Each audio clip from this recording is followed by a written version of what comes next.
Welcome to another episode of DALAS Kitchen. This is your host, Chef Abdallah, kama kawaida. Thanks for your feedback, by the way. Nimeulizwa katika show, Abdallah, when are we having fish? You know, so I'm going to create a dish, a fantastic dish today. On today's menu, pan-fried snapper, warm vegetable salsa, and fresh market produce.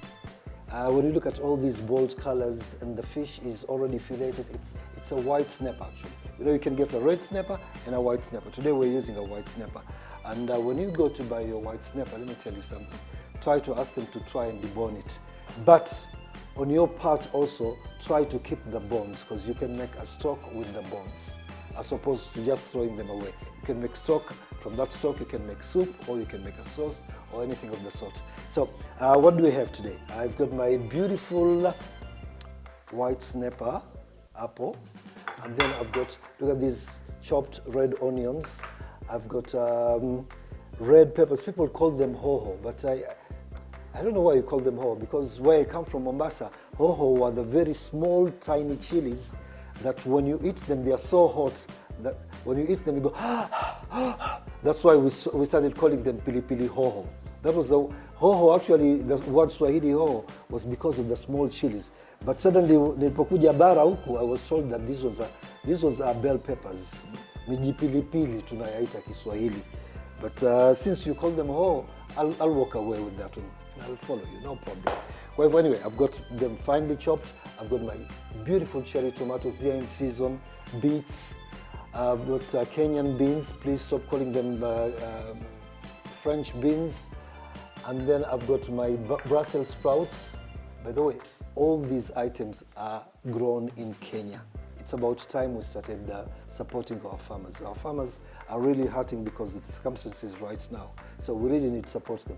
That's why most of my dishes nowadays are vegetables with a protein, so that I can highlight how you can use vegetables.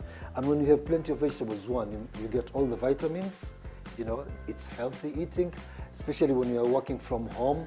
You know, you don't need to eat something heavy and then you put on weights. I've started losing weight, by the way, since we started working from home. But anyway, long story short, it's time to cook.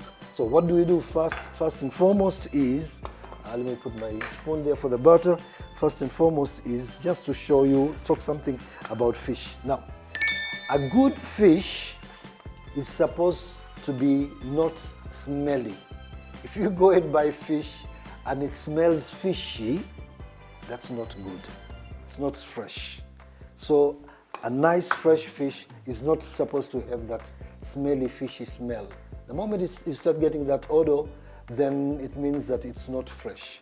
However, next time when you go to the fish market, try to smell. That's one. Two, you make sure that it's firm. The skin is firm. If it's not firm, that's also another way of knowing that that fish is not smelled. And then, of course, when you go there, also ask them to scale them, because that's another hard task, especially when you're at home, when you're trying to scale the fish. So this fish, you can say that it's fresh, it's moist. Actually, it's not so.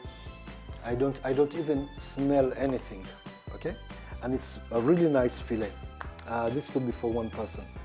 So what we're going to do first and foremost is to season our fish so lightly, because I'm going to use, you know, black pepper kidogo hapo on that side, a little bit of salt, just lightly, okay, on the skin, and then lemon. I could use lemon right now, but I would prefer to use it at the last minute because I don't want it to get sticky. I don't want my fish to get so sticky. So switch on your pan, make sure that it's hot. If you don't have a hot pan, most probably you are going to have your fish sticking, and you want it to be crispy on the outside. So just make sure that your pan is hot, weka mafuta kidogo, and then not too much fat. Okay, now so that the fat is also naisikia kidogo. Let's see, what can we do to taste if the pan is hot? You see, that tells you it's hot. So tunaanza, you start with the skin first,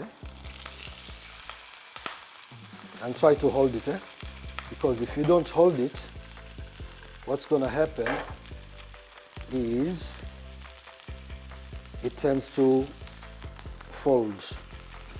So you always make sure that you hold it.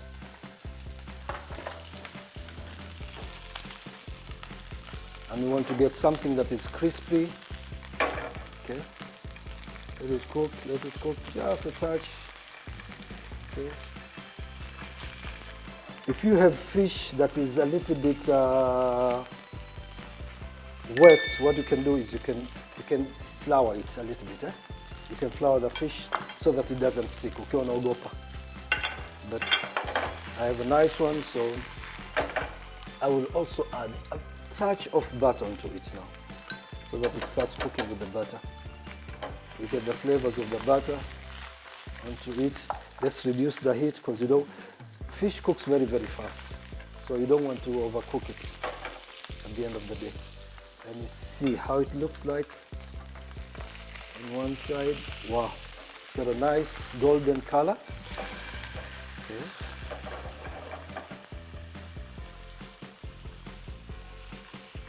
Now, when I'm doing this, what the next thing I can do is, I don't like creating too many, I don't want to do too many sauces. So what I do is I want to do something just with lemon. You know, fish and lemon. I remember when I was growing up, I used to go to the fish market. And one of the things that we used to do was we would ask the fishermen to give us fish. And they said, okay, if you want us to give you fish, then what you do is clean my boat. So we'd wait for the fishermen. They'd arrive there in Mombasa, old fish market in Old Town, huko Kibokoni. And the moment they arrived, wanatupatia samaki. And all we did was we just used to clean their boats. And all we could afford at that particular time was lemon and salt. And it turned out to be, I'm trying to add a little bit more of some red paprika plus thyme inside it there, just to crust it. Okay. Yeah, so I was telling you about these farmers, and they just give us the fish after we've cleaned their boats. And since we didn't have vegetables or anything of the sort, and we never even thought about it, see, again, nice brown. Okay. We'll just use lemon, salt, pepper, a touch of chili, na mambo poa. Inakuwa very, very tasty. So at home, when you don't have to eat fish with heavy sauces, cream. You can add cream sauces, and you can add so many other things. But all you need to do is just make it simple. Simple kidogo. So our fish is ready. I don't want to cook it all the way down because I'll cook it again just before we finish. So I'm going to take this fish and keep it on the side. So I remove it, just leave it on the pan, pikika kidogo, but keep it on the side. Now, let's talk about our vegetables. When you have all these kinds of vegetables, you really don't want to do anything else about it, because when you start having starch, which you can if you're very, very hungry, or if you want to have your dish, say sort of heavy dish or something of the sort, if it's the only dish of the day. But if you've already had breakfast and you want to have something light, what you can do is just have an assortment of vegetables, na mambo itakuwa poa kabisa. So what I've done is most of these vegetables are already blanched. So they don't have a lot of work to do. All I need to do is to toast them in butter, in lemon. As I said, that I'm trying to make this dish a little bit healthier, colorful, and light to it. So all I'm going to do with these vegetables is just maybe slice the beets. Tomatoes, last minute, you still want them crunchy. You want to have them on your plate so that when you open, all the juice comes in. Na kazi itakuwa imemalizika. So our fish, let it rest there. What we'll do is we'll go on a commercial break. When we come back, we will finish the plate and I'll show you. This plate is going to be so colorful, light, and easy to make. Like I said, vegetables and fish go very, very well. Sawa, twende break. Tutarudi saa hii tu.